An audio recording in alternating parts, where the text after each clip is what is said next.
Le Forum pour le développement rural en Afrique est devenu depuis 2013 une plateforme de recherche et de consensus pour défendre la transformation rurale, le développement territorial et la planification du secteur agricole. Plusieurs projets sont initiés par différents partenaires du continent. Pour sa 3e édition, ce forum organisé par NEPAD a ouvert ses portes en République démocratique du Congo.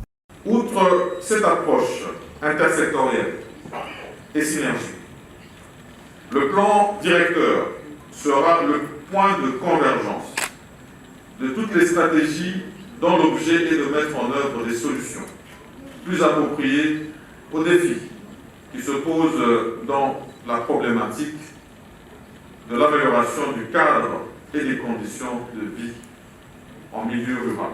Je m'en vais solliciter votre expertise. Les organisateurs attendent de traduire l'affirmation du pouvoir que peut avoir les sols congolais sur son sous-sol en actes concrets dans l'objectif d'améliorer les conditions de vie des populations rurales. La zone de santé de Boma a bénéficié d'un lot de médicaments de la part du gouvernement central à travers le ministère de la Santé via le secrétariat technique de la riposte lundi 10 janvier 2022. C'est moi qui ai lancé le SOS auprès de notre député après que ce que le gouverneur a acheté pour le centre de traitement soit épuisé. C'est moi qui ai lancé les SOS. Et il est venu me donner ça. Moi, à mon tour, j'ai mis à la disposition de la zone de santé. Rupture totale de tout. Selon le médecin-chef de zone de santé de Boma, ce lot répond aux besoins pour lutter contre le Covid-19. Oui, donc les lots que nous avons reçus hier répondent énormément aux besoins. Parce que ces lots étaient constitués d'un tronc et des médicaments. Il y a quelques produits qui manquent, notamment l'azithromycine et les zinc, parce que nous avons reçu les chlores et tous les autres médicaments pour lutter contre les autres comorbidités qui présentent certains malades atteints de Covid. Et donc, déjà, nous pouvons dire que les lots est vraiment suffisant pour prendre en charge un bon nombre de malades. À en croire le directeur du Programme national d'approvisionnement en médicaments PNAM, le déficit des produits essentiels demeure un problème en République démocratique du Congo. Pour pallier à cette situation, le ministère de la Santé a besoin de 120 millions de dollars américains chaque année. Ce n'est pas la zone de santé de Boma seule. Pratiquement tout le pays est en perpétuelle rupture. Je vous avais expliqué que pour les médicaments essentiels, on a besoin d'environ 120 millions chaque année. Voilà. Mais ces 120 millions, s'ils ne sont pas là, on ne peut pas éviter de tout ça. Il est impérieux que le gouvernement revoie les priorités, car la rupture des médicaments peut coûter des vies, surtout en cette période où le pays fait face au Covid-19.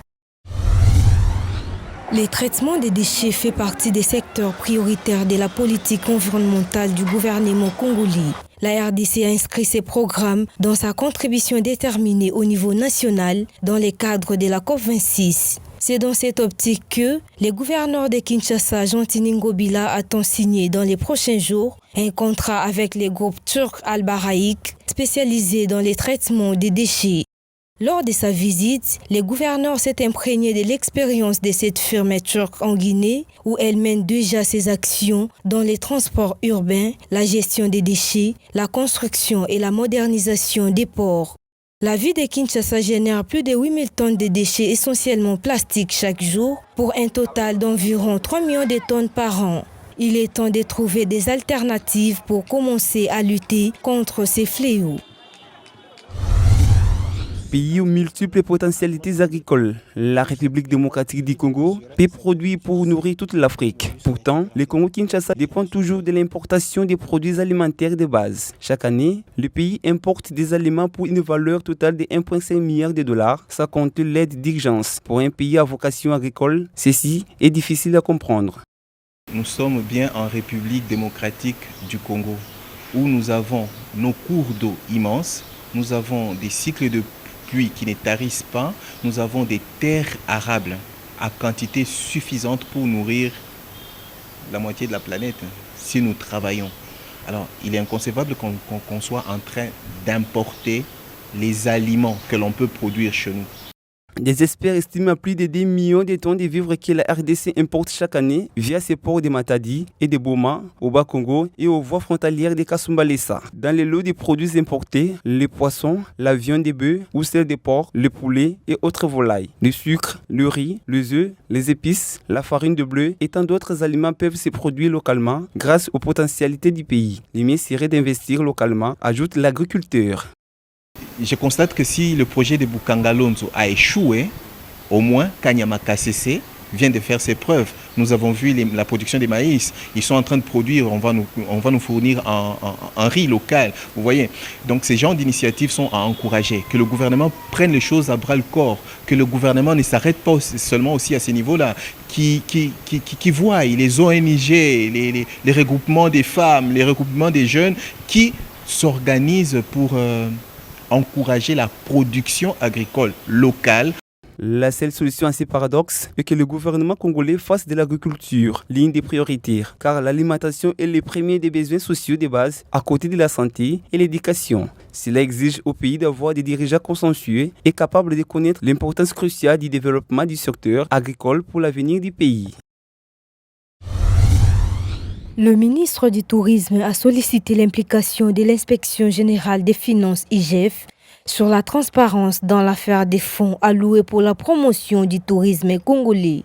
En croit Modéron Timba, certains opérateurs du secteur minier doivent de l'argent à son ministère. Il a, au cours de sa visite, réclamé que cette mobilisation des fonds est urgente pour couvrir la charge du tourisme. Au niveau du secteur touristique, effectivement, il y a une grande mafia au niveau du secteur du catering, dans le pétrole et dans le mine. Le FPT, qu'on appelle Fonds pour la promotion du tourisme, est retenu sur chaque plat et chaque chambre d'hôtel louée. Nous avons fait une enquête au niveau du Katanga. Il y a plus de 6 800 000 $ du tourisme retenu par des sous-traitants dans le secteur de catering, dans la restauration, dans l'industrie minière. À l'instar de ces investigations menées dans plusieurs autres établissements publics du pays, l'IGF a promis de mobiliser sur terrain son équipe d'enquête dans les prochains jours. Signalons que plus de 6 800 000 $ du tourisme sont retenus par des sous-traitants dans le secteur du catering. De l'argent prévu pour commencer à relever le secteur du tourisme congolais. Reboiser les espaces ouverts de la capitale congolaise est l'une des actions inscrites pour l'opération de plantation d'1 milliard d'arbres. Les efforts conjugués l'année passée sont presque réduits en vain. Pour cet expert, la plantation d'arbres à Kinshasa devrait nécessairement répondre au type de sol adaptable pour chacune des plantes répertoriées dans le cadre de ces programmes. Pour reboiser, il faut tenir compte de la pédologie. Le sol, quel type de sol et il y a quelle espèce, parce que toutes les espèces forestières ne résistent pas dans des sols savanicoles ou acides ou argileux sablonneux. C'est comme ça qu'il y a des difficultés. Il y a même beaucoup de non-intellectuels qui sont en train de critiquer l'acacia ici à Kinshasa. Or, l'acacia, c'est une espèce exotique qui vient de l'extérieur, qui résiste très bien au niveau des sols savanicoles, sablonneux du type de Kalahari, que la ville province de Kinshasa en compte. Or, les types d'espèces locales, telles que l'Afomosien, l'Iloko, Tali, Limba, pour reboiser ça ici à Kinshasa, il faut beaucoup amender. C'est-à-dire apporter les fumiers d'histoire pour que ça puisse rester. Posés sur un sol préparé en avance, ces arbres desséchés ont un pouvoir agronomique très limité. Car ces sols n'est destiné qu'à certaines espèces forestières spécifiques, avouent se charger de la cartographie du département d'horticulture et reboisement. Les espèces spécifiques. Dans la ville province de Kinshasa, nous tenons compte des espèces qui sont adaptées dans les sols acides, tels que les acacias, les eucalyptus, les terminaria ivoiriensis. Cette espèce, ça réussit. Alors, tout ça, c'est quoi? Créer d'abord la végétation, les forêts, pour séquestrer. Ce que nous créons ici en ville, ce sont des forêts écologiques urbaines. Ce sont des puits carbone. Tout ce que nous reboisons, la végétation séquestre le dioxyde de carbone. Les espèces là qui résistent dans les sols acides de Kinshasa, ce sont les espèces préférées. La ville de Kinshasa est couverte de sols sablonneux, argile, savanicoles ou acides, affirment les experts. Mais embellir la vie des arbres vaut la peine pour préserver l'écologie ainsi que le rôle qu'ils jouent dans la séquestration de carbone. L'insuffisance des dispositions pour le contrôle des espèces de la viande boucanée et des qualités sanitaires menace d'une catastrophe biologique latente et pression sur les espèces protégées, a révélé l'ONG appuyée aux initiatives communautaires de conservation de l'environnement et développement durable. Cette révélation a été faite au cours d'un plaidoyer rendu au ministère national de l'environnement. Selon les enquêtes menées par ces acteurs, personne parmi les détenteurs des primates n'a un permis légitime de détention des animaux. La plupart des espèces sont totalement protégées sur cette zone. Même si la loi autorise la chasse, mais il n'est pas permis de chasser les espèces qui sont protégées par la loi en RDC. Retenons ceci, que plus on détruit même l'habitat des animaux, on s'expose encore à de nouvelles épidémies. Lorsque vous venez détruire l'habitat de ces animaux-là vont fuir. Ils vont laisser ces agents pathogènes là-bas. Alors, mais ces agents pathogènes, notamment les virus et les bactéries, vont chercher de nouveaux hôtes. Et ces nouveaux hôtes, ça sera maintenant nous qui étions venus chasser ces animaux-là. Ce constat a été fait dans les territoires de Walikale, dans la province du Nord Kivu, en RDC. Les territoires riches en ressources fauniques et floristiques et adjacents à 3 aires protégées, dont les parcs nationaux de Karuzibiga, de Virunga et de Maïko. La solution durable serait de protéger l'environnement, protéger la nature. Donc, appliquer les gestes barrières, non seulement entre l'homme et l'homme, mais les gestes barrières entre l'homme et la faune sauvage. Et là, on va donner la solution de façon durable à toutes les épidémies et même à de nouvelles épidémies ultérieures qui pourraient peut-être arriver. Pour qu'il y ait une paix durable et la protection des ressources naturelles, ces environnementalistes recommandent à l'Assemblée provinciale du Nord Kivu de légiférer d'autres dispositions pour renforcer l'arrêté numéro 014/CAP/MIN du 29 avril 2004 relatif aux mesures d'exécution de la loi portant réglementation de la chasse, la vente et la consommation de la viande des brousses. Les risques de l'éruption volcanique à Goma sont encore minimes. Cette annonce a été faite par le directeur scientifique de l'Observatoire volcanologique de Goma, OVG, joint au téléphone. Nous sommes encore au début puisque l'activité est concentrée dans ce cratère central et au point où on est en train de mesurer la température. Alors, les autres éléments combinés ne sont pas encore réunis pour dire qu'il y aura éruption. Et l'endroit où on mesure l'augmentation des températures, la température est en train d'augmenter, de baisser. Donc nous devons comprendre le phénomène, comment ça se passe. Mais jusque-là, nous ne voyons pas une éruption imminente.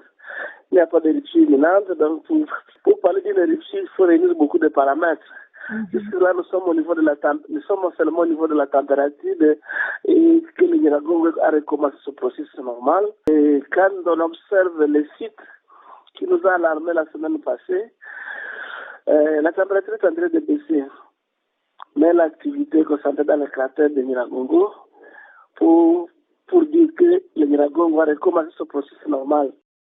Une délégation interministérielle a été dépêchée le 11 janvier 2022 à Goma pour palper du doigt les réalités sur place. À l'issue d'une réunion avec les autorités provinciales ainsi que les responsables de l'OVG Goma, le chef de la délégation, le ministre d'État, ministre du Budget, Emeng Boji, a appelé la population au calme. Il a précisé que toutes les dispositions ont été prises afin d'éviter la surprise comme à la dernière éruption. À en croire le président de la société civile de Goma, cette visite du gouvernement est très capitale dans la mesure où il doit prendre des mesures idoines pour anticiper les choses.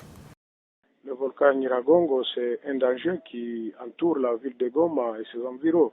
Et quand nous sommes en alerte, à voir en cas d'éruption, quelles sont les mesures idoines que le gouvernement doit prendre, surtout les plans de contingence qui doivent être mis en œuvre si une fois il y a une éventuelle éruption.